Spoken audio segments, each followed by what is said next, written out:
This is The Way of Kings by Brandon Sanderson. I'm going to start with the prelude of the Stormlight Archive, which is the series that we're going to be reading starting now.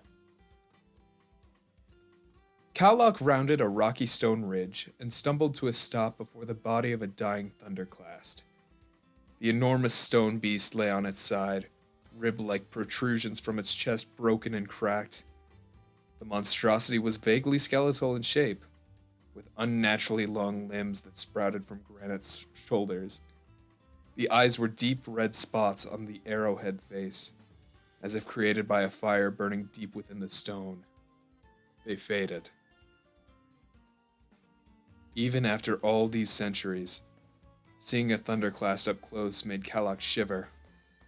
The beast's hands was as long as a man was tall. He'd been killed by hands like these before, and it hadn't been pleasant. Of course, dying rarely was. He rounded the creature, picking his way more carefully across the battlefield. The plain was a place of misshapen rock and stone, natural pillars rising around him, bodies littering the ground. Few plants lived here. The stone ridges and mounds bore numerous scars. Some were shattered, blasted out sections where surge bringers had fought. Less frequently, he passed cracked, oddly shaped hollows where thunderclasts had ripped themselves free of the stone to join the fray. Many of the bodies around him were human. Many were not. Blood mixed, red, orange, violet. Though none of the bodies around him stirred, an indistinct haze of sounds hung in the air. Moans of pain, cries of grief. They did not seem like the sounds of victory. Smoke curled from the occasional patches of growth or heaps of burning corpses. Even some sections of rock smoldered. The dust bringers had done their work well. But I survived, Kalok thought, hand to breast as he hastened to the meeting place. I can't read. I actually survived this time. That was dangerous. When he died, he was sent back. No choice. When he survived the desolation, he was supposed to go back as well. Back to that place that he dreaded. Back to that place of pain and fire. What if he just decided not to go? Perilous thoughts. Perhaps traitorous thoughts. He hastened on his way. The place of meeting was in the shadow of a large rock formation, a spire rising into the sky. As always, the 10 of them had decided upon it before the battle. The survivors would make their way here. Oddly, only one of the others was waiting for him. Jezrien. Had the other 8 all died? It was possible. The battle had been so furious this time. One of the worst. The enemy was growing increasingly tenacious. But no. Kalok frowned as he stepped up to the base of the spire. 7 magnificent swords stood proudly here, driven point first into the stone ground. Each was a masterly work of art, flowing in design, inscribed with glyphs and patterns. He recognized each one. If their masters had died, the blades would have vanished. These blades were weapons of power beyond even shard blades. These were unique, precious. Jezrien stood outside the ring of swords, looking eastward. Jezrien? The figure in white and blue glanced toward him.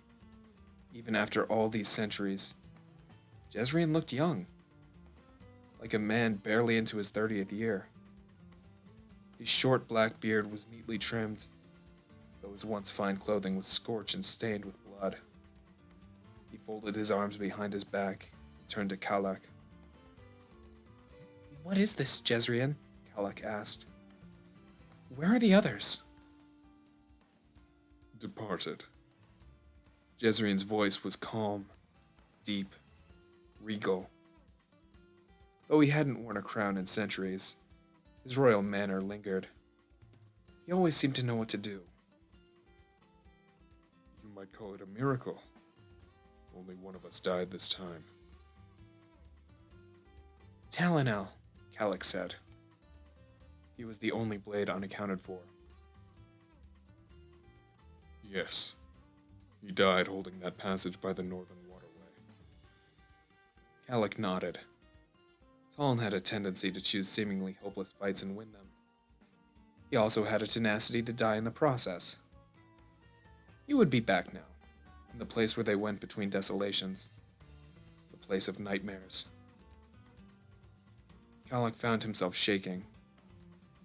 When had he become so weak? Jezreel, I can't return this time.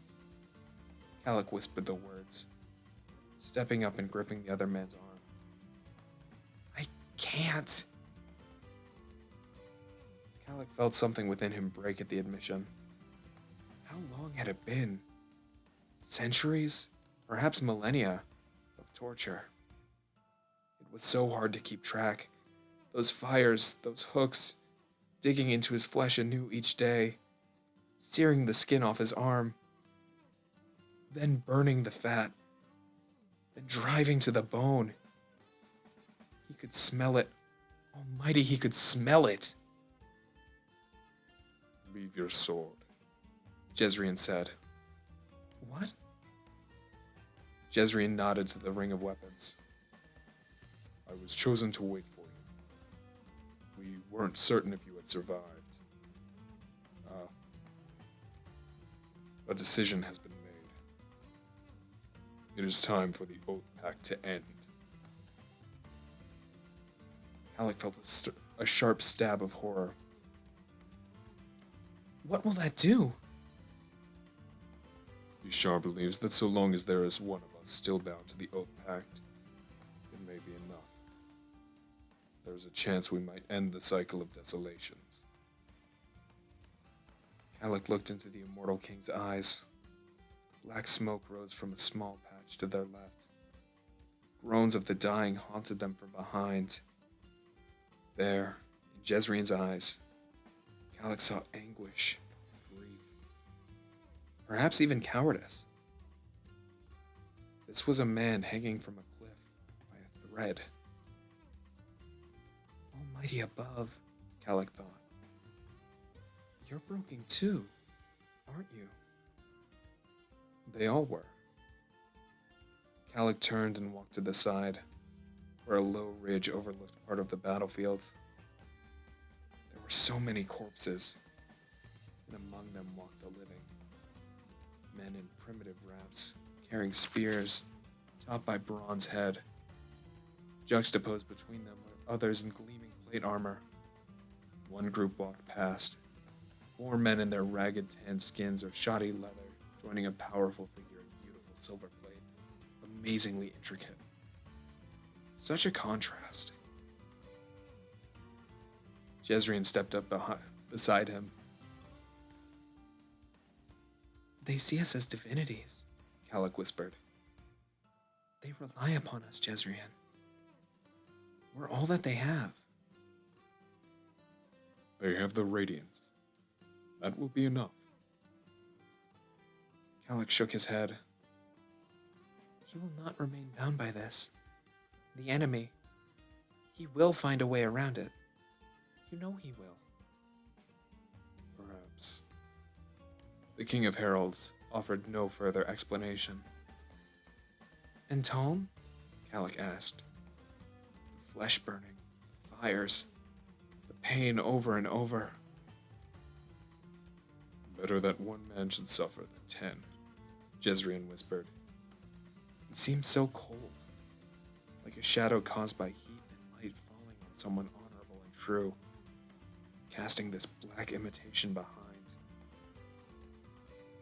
Jezreel walked back to the Ring of Swords. His own blade formed in his hands, appearing from mist, wet with condensation. It has been decided, Kala. We will go our ways. We will not seek out one another. Our blades must be left. The oath pact ends now. He lifted his sword and rammed it into the stone with the other 7. Jezrien hesitated, looking at the sword, then bowed his head and turned away, as if ashamed. We chose this burden willingly. Well, we can choose to drop it if we wish. What do we tell the people, Jezrien? Kalak asked. What will they say of this day? It's simple, Jezrien said, walking away. We tell them that they finally won. It's an easy enough lie. Who knows? Maybe it will turn out to be true. Kalak watched Jezrien depart across the burned landscape. Finally, he summoned his own blade and slammed it into the stone beside the other 8. He turned and walked in the direction opposite from Jezrien. And yet, he could not help glancing back at the ring of swords in the single open spot, the place where the 10th sword should have gone. The one of them who was lost, the one they had abandoned. Forgive us, Kalak thought, then left. That's the end of chapter 1. That's amazing. I liked that. It was a lot of fun. Mm-hmm. Now, book 1, The Way of Kings, starts 4,500 years after. Nice. Do you want to read it tonight? I sure do. Or more accurately, do you want me to read it tonight?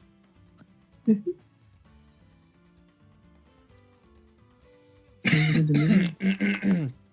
I'm down. Justin, do you want a bedtime story? Sure. Alrighty. Let's get this bread.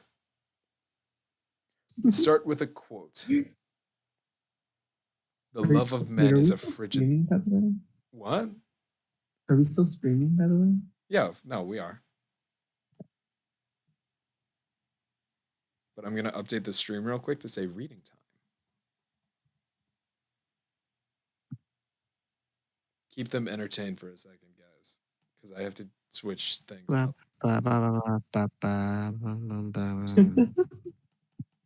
All right, there we go. Circus It monkey. worked. It's pretty incredible entertainment right there. We start with a quote collected on the first day of the week Pala of the month Shash of the year 1171, 31 seconds before death. Subject was a dark-eyed pregnant woman of middle years. The child did not survive. The I love said of middle men. years. I did say ears, but I meant years because I can't read. So, got a deal. The love of men is a frigid thing, a mountain stream only 3 steps from the ice. We are his. Oh, Stormfather, we are his. It is but 1,000 days, and the Everstorm comes.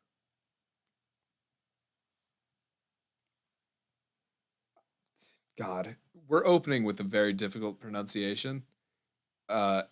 Zeth. Szeth. Szeth. Zeth. We'll just say Zeth. That works. Zeth. Zeth, son Villano, truthless of Shinovar, wore white on the day he was to kill a king. The white clothing was a Parshendi tradition, foreign to him, but he did as his masters required and did not ask for an explanation. He sat in a large stone room, baked by enormous fire pits that cast a garish light upon the revelers, causing beads of sweat to form on their skin as they danced and drank and yelled and sang and clapped. Some fell to the ground red-faced, the revelry too much for them, their stomachs proving to be inferior wineskins. They looked as if they were dead, at least until their friends carried them out of the feast hall to waiting beds. Zeth did not sway to the drums, drink the sapphire wine, or stand to dance. He sat on a bench at the back, a still servant in white robes. Few at the treaty signing celebration noticed him. He was just a servant, and Shin were easy to ignore. Most out here in the east thought Zeth's kind were docile and harmless. They were generally right. The drummers began a new rhythm. The beat shook Zeth like a quarter of thumping hearts, like a quartet of thumping hearts, my bad, pumping waves of invisible blood through the room. Zeth's masters, who were dismissed as savages by those in more civilized kingdoms, sat at their own tables. They were men with skin of black marbled with red. Parshendi, they were named, cousins to the more docile servant peoples known as Parshmen in most of the world. An oddity, they did not call themselves Parshendi. This was the Alethi name for them. It meant, roughly, Parshmen who can think. Neither side seemed to see that as an insult. The Parshendi had brought the musicians. At first, the Alethi Light Eyes had been hesitant. To them, drums were bass instruments of the common, dark-eyed people. But wine was the great assassin of both tradition and propriety, and now the Alethi elite danced with abandon. Zeth stood and began to pick his way through the room. The revelry had lasted long. Even the king had retired hours ago, but many still celebrated. As he walked, Zeth was forced to step around Dalinar Kholin, the king's own brother, who slumped drunken at a small table. The aging but powerfully built man kept waving away those who tried to encourage him to bed. Where was Jasnah, the king's daughter? Elhokar, the king's son and heir, sat at the high table, ruling the feast in his father's absence. He was in conversation with two men, a dark-skinned Azish man, who had an odd patch of pale skin on his cheek, and a thinner, Alethi-looking man, who kept glancing over his shoulder. The heir's feasting companions were unimportant. Zeth stayed far from the heir, skirting the sides of the room, passing the drummers. Music spren zipped through the air around them, the tiny spirits taking the form of spinning, translucent ribbons. As Zeth passed the drummers, they noted him. They would withdraw soon, along with all of the other Parshendi.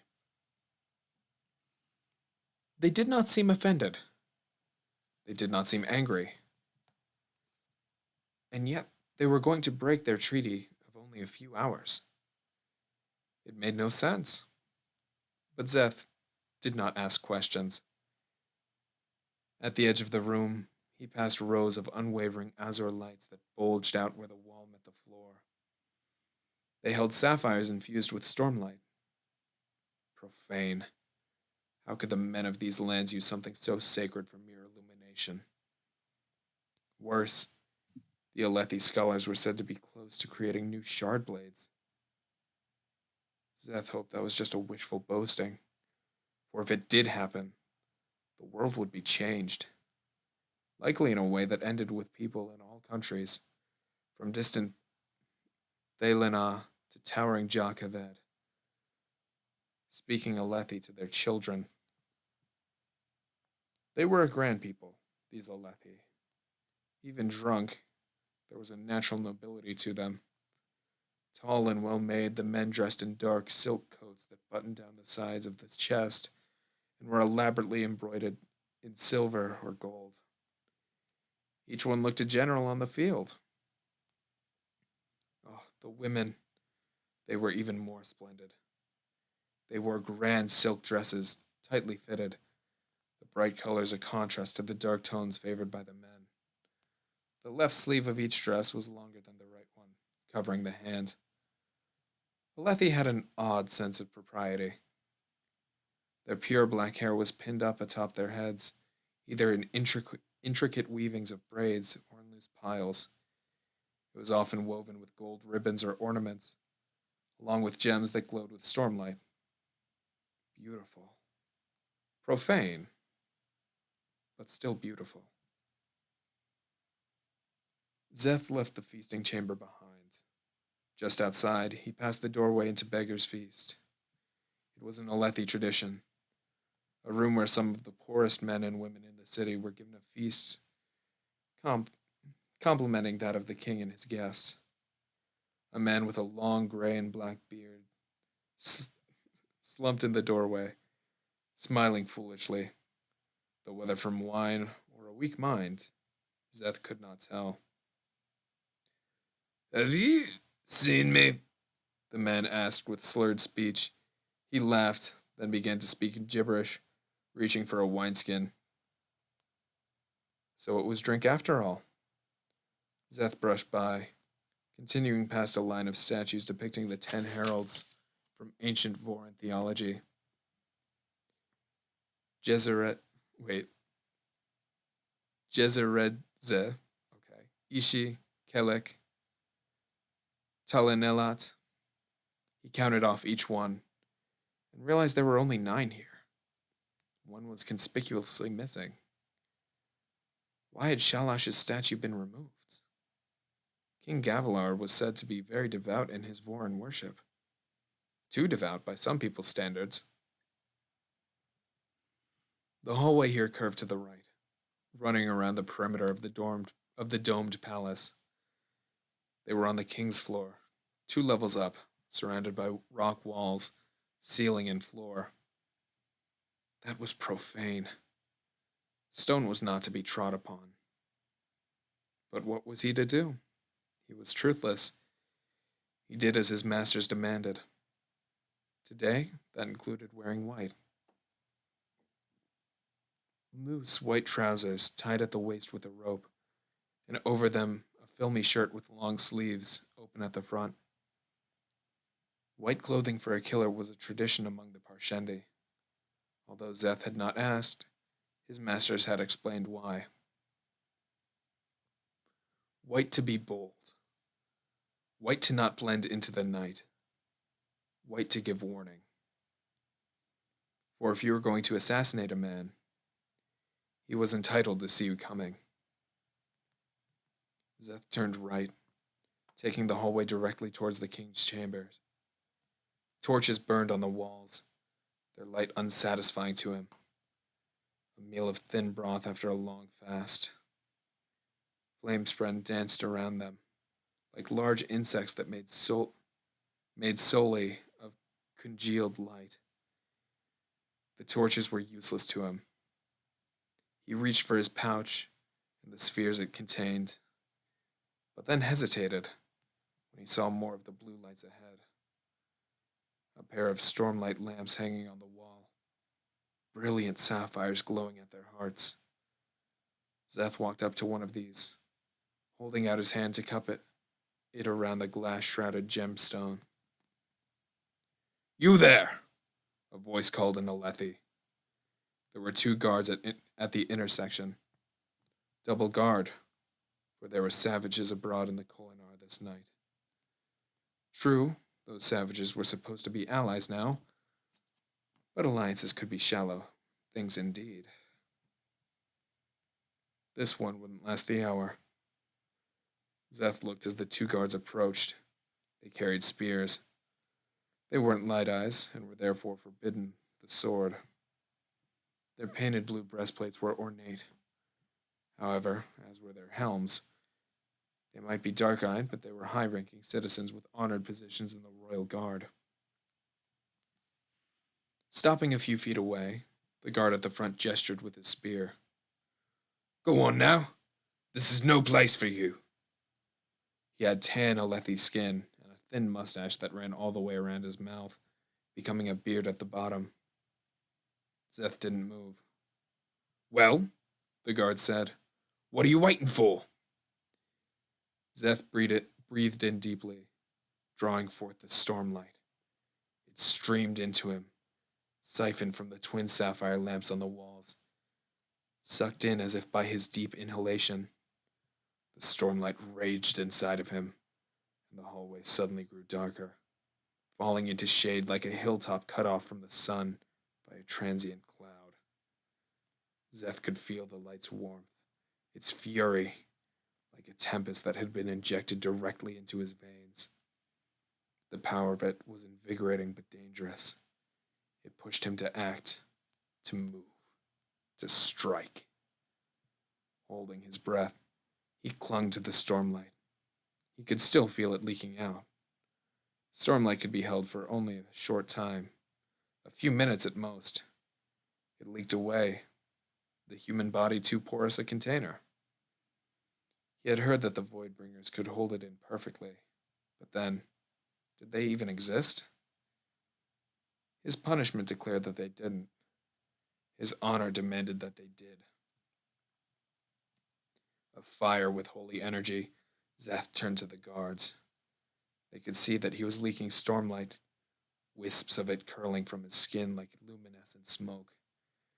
The lead guard squinted, frowning.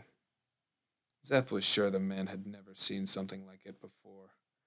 As far as he knew, Zeth had killed every stonewalker who had ever seen what he could do. What are you? The guard's voice had lost its certainty. Spirit or man? What am I? Zeth whispered, a bit of light leaking from his lips as he looked past the man down the long hallway. I'm sorry. Zeth blinked, lashing himself to the distant point down the hallway. Stormlight raged from him in a flash, chilling his skin, and the ground immediately stopped pulling him downward. Instead, he was pulled toward that distant point. It was as if, to him, that direction had suddenly become down. This was a basic lashing, first of his 3 kinds of lashings. It gave him the ability to manipulate whatever force, spren, or god it was that held men to the ground. With this lashing, he could bind people or objects to different surfaces, or in different directions. From Zeth's perspective, the hallway was now a deep shaft down which he was falling, and the 2 guards stood on one of the sides. They were shocked when Zeth's feet hit them, one for each face, throwing them over. Zeth shifted his view and lashed himself to the floor. Light leaked from him. The floor of the hallway again became down, and he landed between the 2 guards, clothes crackling and dropping flakes of frost. He rose, beginning the process of summoning his shard blade. One of the guards fumbled for his spear. Zeth reached down, touching the shoulder's shoulder while looking up. He focused on a point above him while willing the light out of his body and into the guard, lashing the poor man to the ceiling. The guard yelped in shock as up became down for him, light trailing from his form. He crashed into the ceiling and dropped his spear.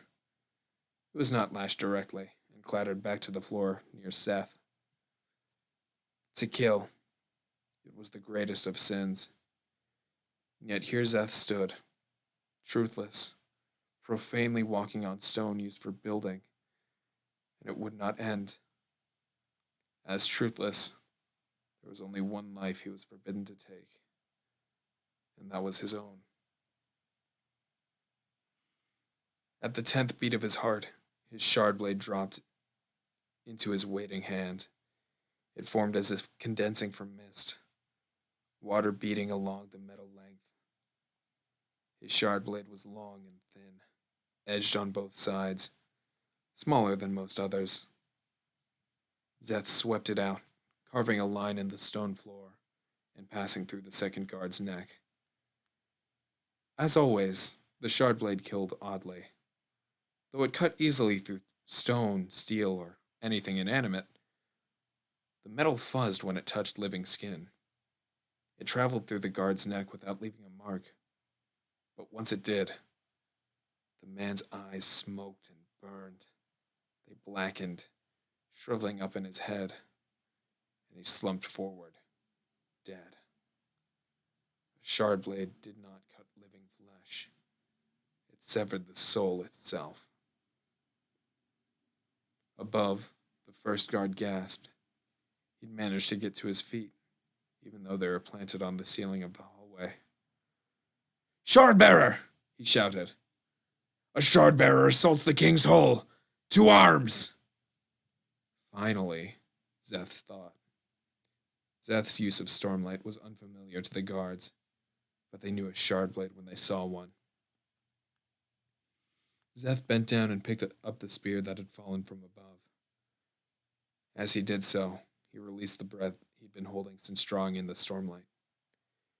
It sustained him while he held it, but those two lanterns hadn't contained much of it, so he would need to breathe again soon. The light began to leak away more quickly, now that he wasn't holding his breath. Zeth set the spear's butt against the stone floor, then looked upward. The guard above stopped shouting, eyes opening wide as the tails of his shirt began to slip downward, the earth below reasserting its dominance. The light streaming off his body dwindled. He looked down at Zeth, down at the spear tip pointing directly at his heart. Violet fear spread crawled out of the stone ceiling around him. The light ran out. The guard fell. He screamed as he hit, the spear impaling him through the chest. Zeth let the spear fall away, carried to the ground with a muffled thump by the body twitching on its end. Shard blade in hand, he turned down a side corridor, following the map he'd memorized. He ducked around a corner and flattened himself against the wall, just as a troop of guards reached the dead men. The newcomers began shouting immediately, continuing the alarm. His instructions were clear. Kill the king, but be seen doing it. Let the Alethi know he was coming and what he was doing. Why? Why did the Parshendi agree to this treaty, only to send an assassin the very night of its signing? More gemstone glowed on the walls of the hallway here. King Gavilar liked lavish display, and he couldn't know that he was leaving sources of power for Zeth to use in his lashings. The things Zeth did hadn't been seen for millennia. Histories from those times were all but non-existent, and the legends were horribly inaccurate. Zeth peeked back into the corridor. One of the guards at the intersection saw him, pointing and yelling. Zeth made sure they got a good look, then ducked away. He took a deep breath as he ran, drawing in Stormlight from the lanterns. His body came alive with it, and his speed increased, his muscles bursting with energy. Light became a storm inside of him. His blood thundered in his ears. It was terrible and wonderful at the same time. 2 corridors down, one to the side, he threw open the door of a storage room, then hesitated a moment, just long enough for a guard to round the corner and see him, before dashing into the room. Preparing for a full lashing, he raised his arm and commanded the Stormlight to pool there, causing the skin to burst alight with radiance. Then he flung his hand out toward the doorframe, spraying white luminescence across it like paint. He slammed the door just as the guards arrived. The Stormlight held the door in the frame with the strength of 100 arms, a full lashing bound objects together, holding them fast until the Stormlight ran out. It took longer to create, and drained Stormlight far more quickly than a basic lashing.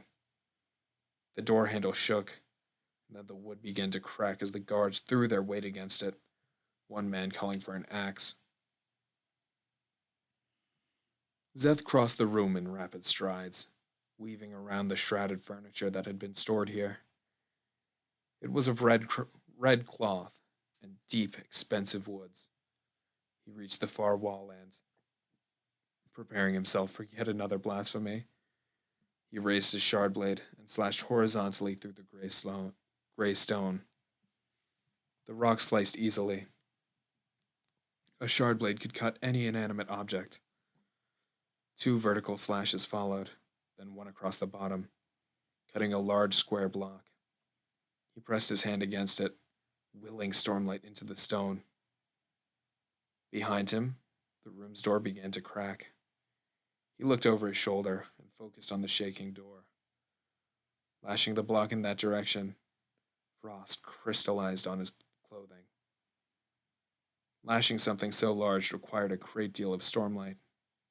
The tempest within him stilled, like a storm reduced to a drizzle. He stepped aside. The large stone block shuddered, sliding into the room. Normally, moving the block would have been impossible. Its own weight would have held it against the stones below.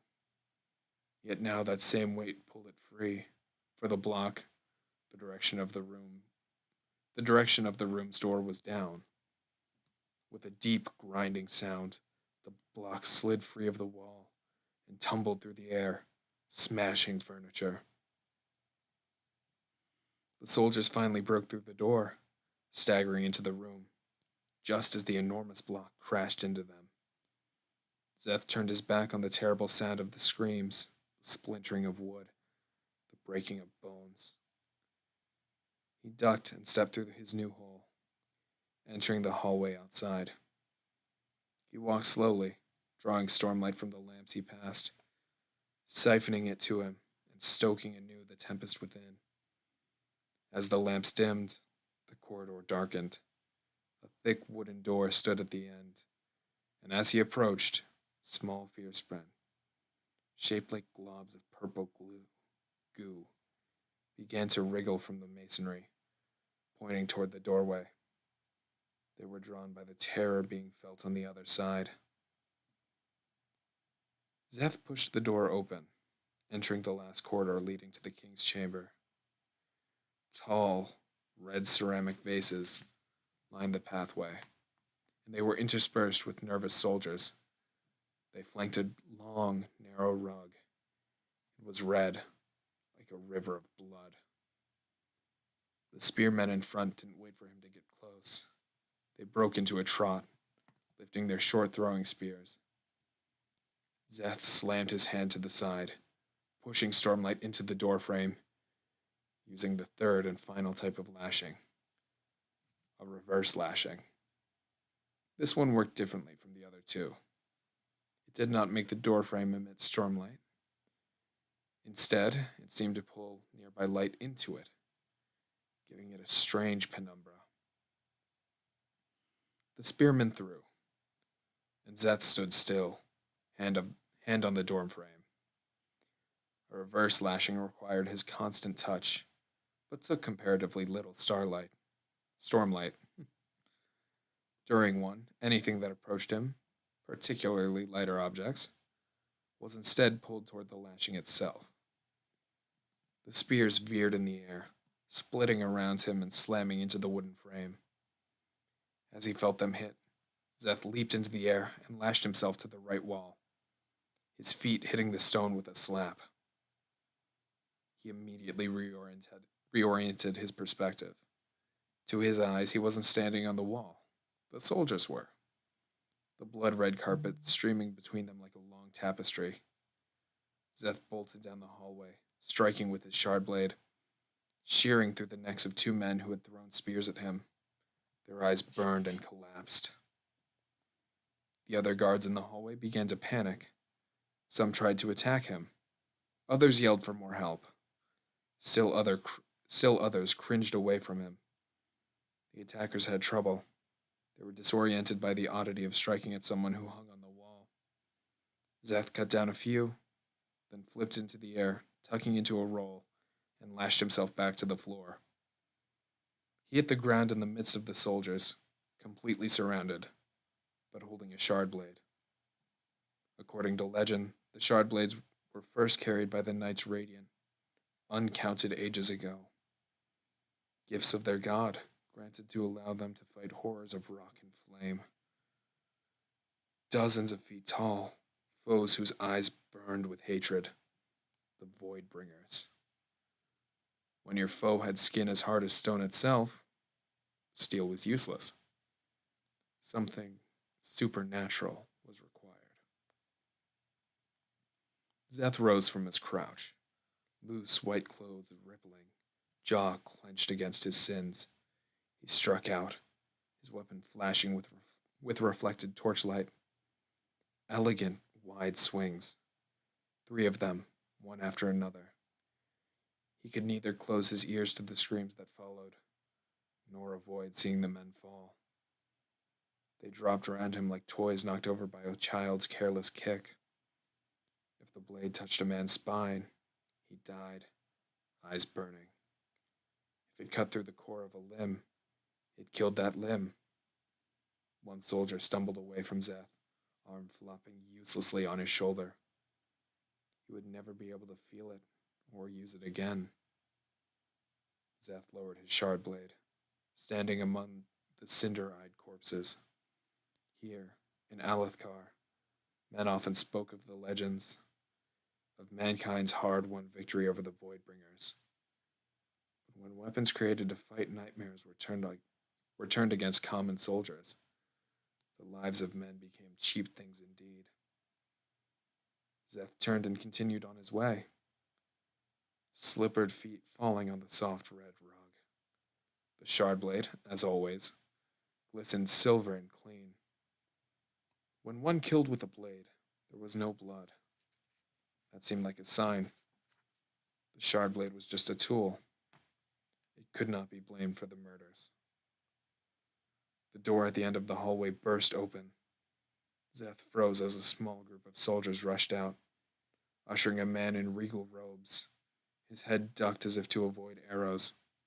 The soldiers wore deep blue, the color of the king's guard, and the corpses didn't make them stop and gawk.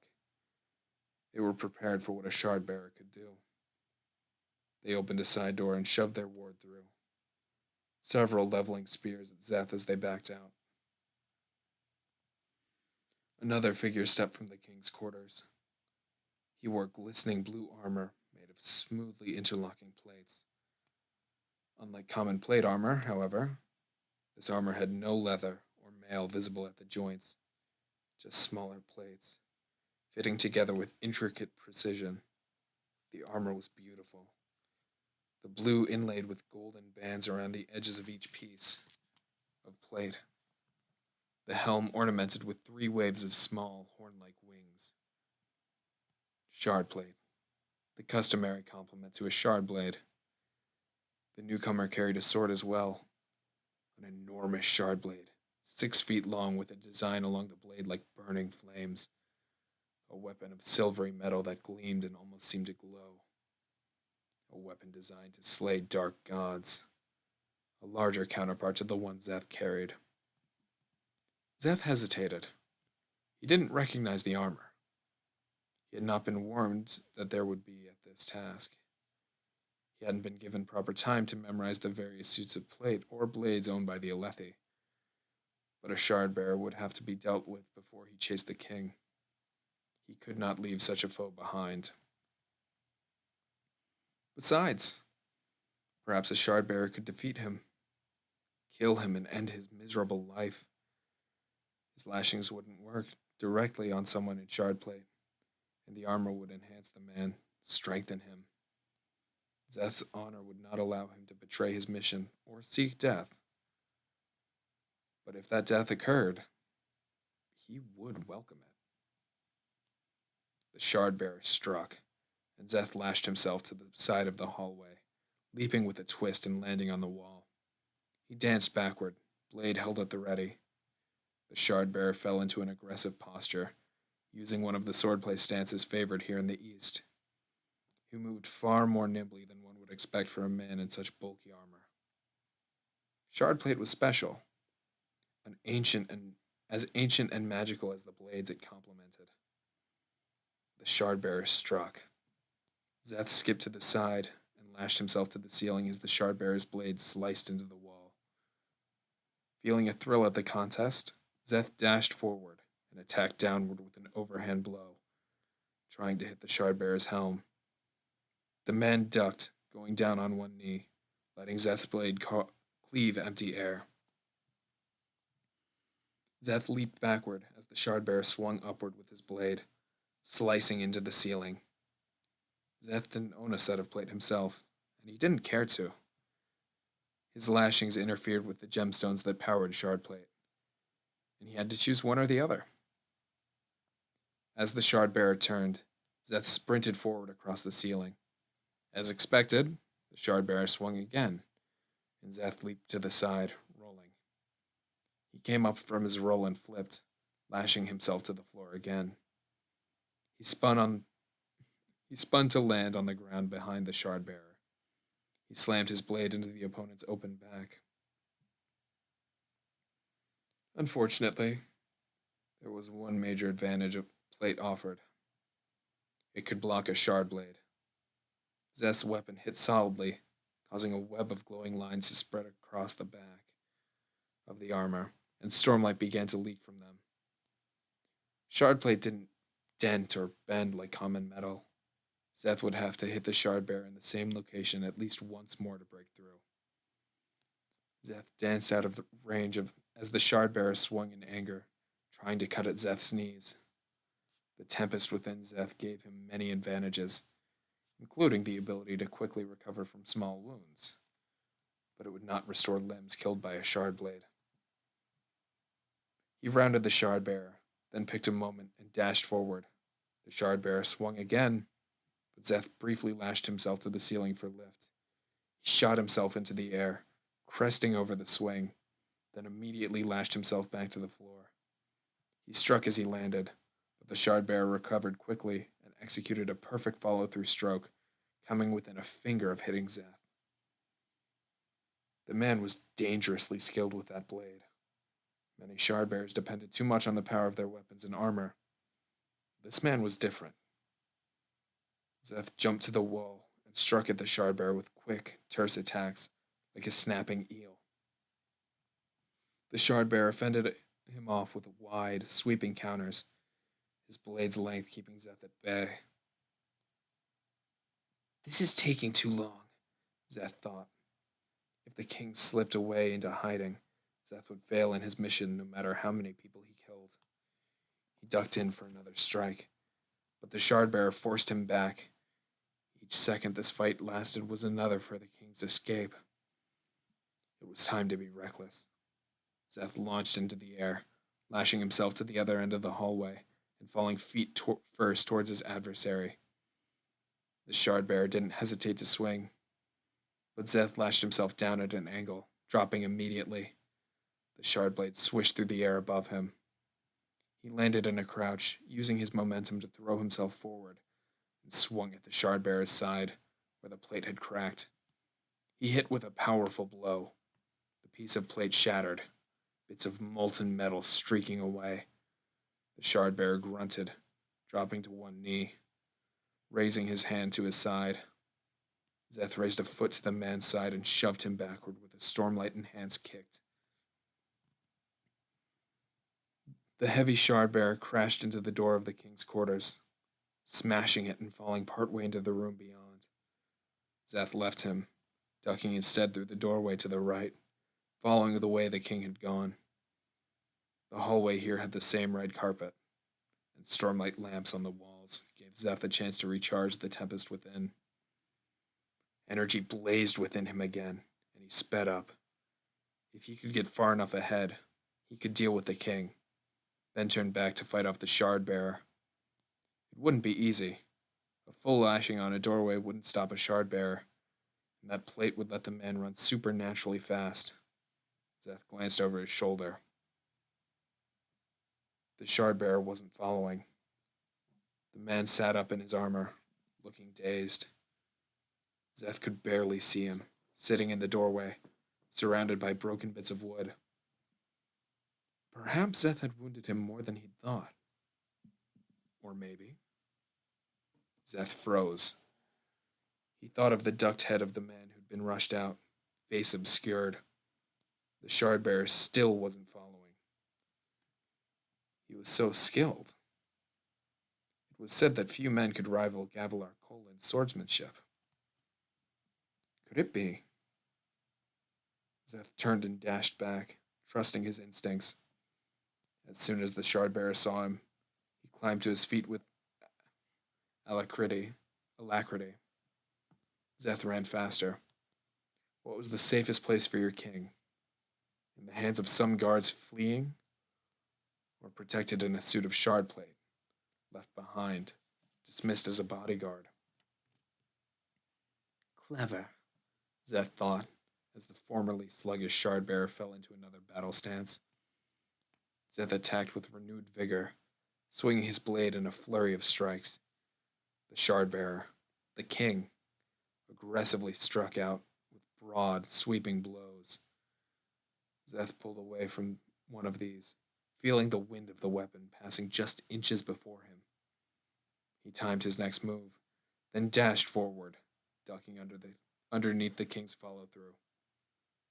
The king, expecting another strike at his side, twisted his arm held protectively to block the hole in his plate.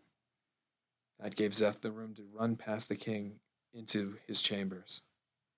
The king spun around to follow, but Zeth ran through the lavishly furnished chamber, flinging out his hand, touching pieces of furniture he passed. He infused them with Stormlight, lashing them to a point behind the king. The furniture tumbled as if the room had been turned on its side, couches, chairs, and tables dropping toward the surprised king. Gavilar made the mistake of chopping at them with his shard blade. The weapon easily sheared through a large couch, but the pieces still crashed into him, making him stumble. A footstool hit him next, throwing him to the ground. Gavilar rolled out of the way of the furniture and charged forward, plate leaking streams of light from the cracked sections. Zeth gathered himself, then leaped into the air, lashing himself backward and to the right as the king arrived. He zipped out of the way of the king's blow, then lashed himself forward with 2 basic lashings in a row. Stormlight flashed out of him, clothing freezing, as he was pulled towards the king at twice the speed of a normal fall. The king's posture indicated surprise as Zeth lurched in midair, then spun toward him, swinging. He slammed his blade into the king's helm, then immediately lashed himself to the ceiling and fell upward, slamming into the stone roof above. He lashed himself in too many directions too quickly, and his body had lost track, making it difficult to land gracefully. He stumbled back to his feet. Below, the king stepped back, trying to get into position to swing up at Zeth. The man's helm was cracked, leaking stormlight, and he stood protectively, defending the side with the broken plate. The king used a one-handed swing, reaching for the ceiling. Zeth immediately lashed himself downward, judging that the king's attack would leave him unable to get his sword back in time. Zeth underestimated his opponent. The king stepped into Zeth's attack, trusting the helm to absorb the blow. Just as Zeth hit the helm a second time, shattering it, Gavilar punched with his offhand, slamming his gauntleted fist into Zeth's face. Blinding light flashed in Zeth's eyes, a counterpart to the sudden agony that crashed across his face. Everything blurred, his vision fading. Pain. So much pain. He screamed, Stormlight leaving him in a rush, and he slammed back into something hard. The balcony doors.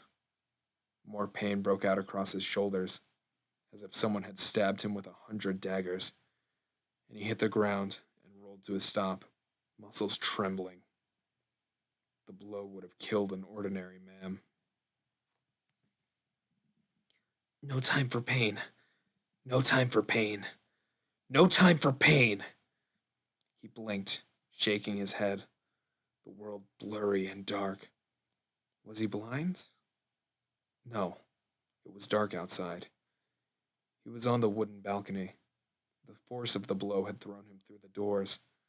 Something was thumping. Heavy footfalls. The Shardbearer. Zeth stumbled to his feet, vision swimming.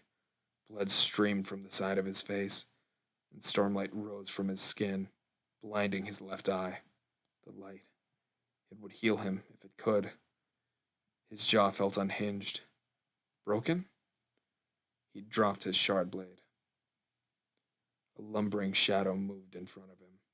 The shard bearer's armor had leaked enough stormlight that the king was having trouble walking. But he was coming. Zeth screamed, kneeling, infusing stormlight into the wooden balcony, lashing it downward. The air frosted around him. The tempest roared, traveling down his arms into the wood. He lashed it downward, then did it again. He lashed it a fourth time as Gavilar stepped onto the balcony. It lurched under the extra weight. The wood cracked, straining. The shard bearer hesitated. Zeth lashed the balcony downward a fifth time. The balcony support shattered, and the entire structure broke free from the building.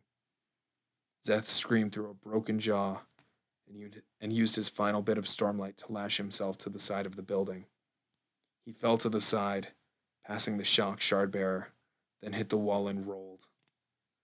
The balcony dropped away, the king looking up with shock as he lost his footing. The fall was brief. In the moonlight, Zeth watched solemnly, vision still fuzzy, blinded in one eye, as the structure crashed to the stone ground below. The wall of the palace trembled, and the crash of broken wood echoed from the nearby buildings.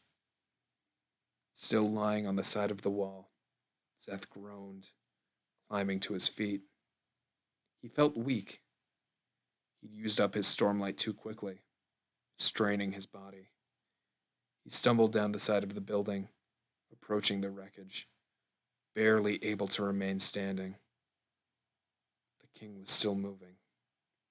Shardplate would protect a man from such a fall, but a large length of bloodied wood stuck up through Gavilar's side, piercing him where Zeth had broken the plate earlier.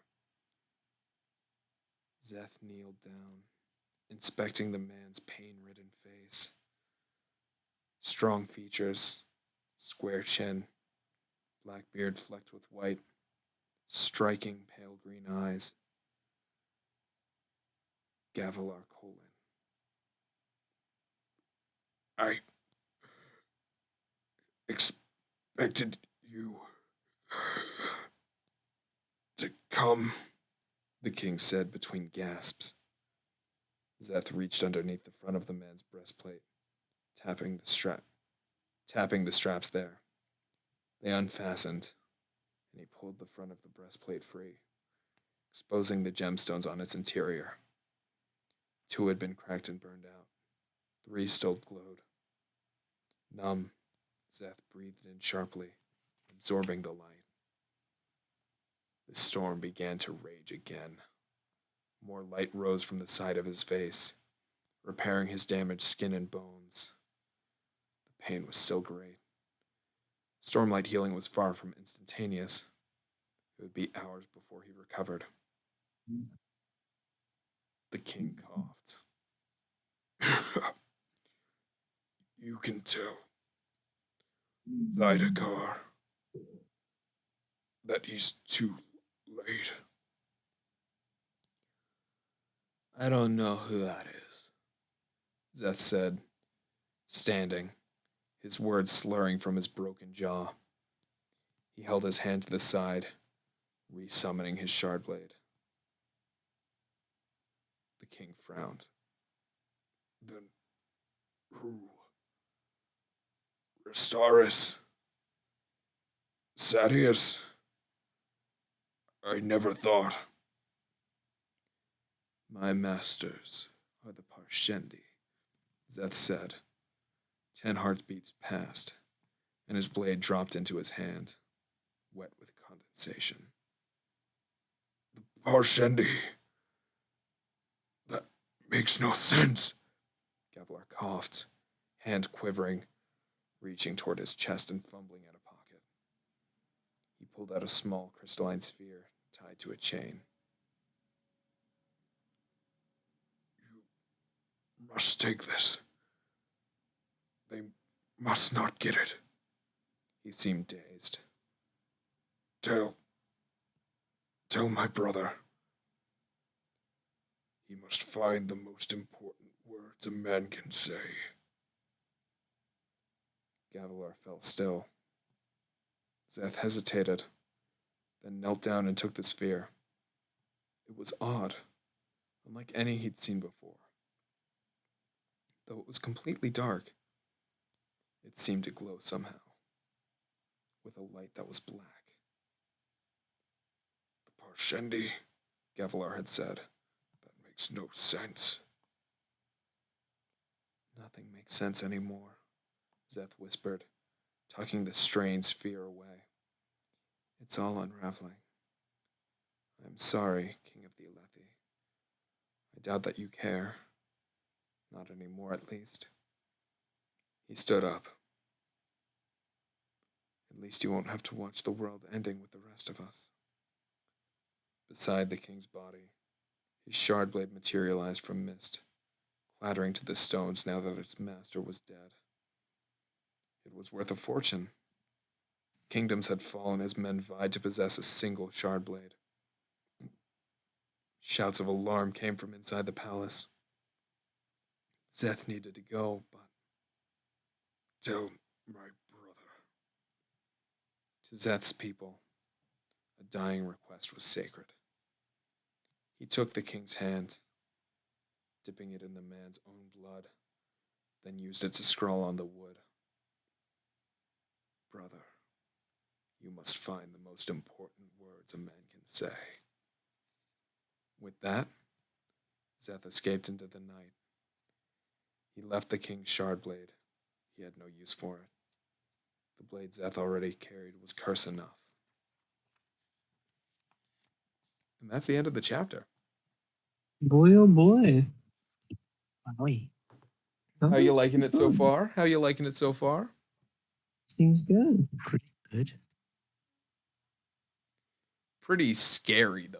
Not gonna lie. Yeah. I mean, but it's fun, and that's what really matters. So, we take those.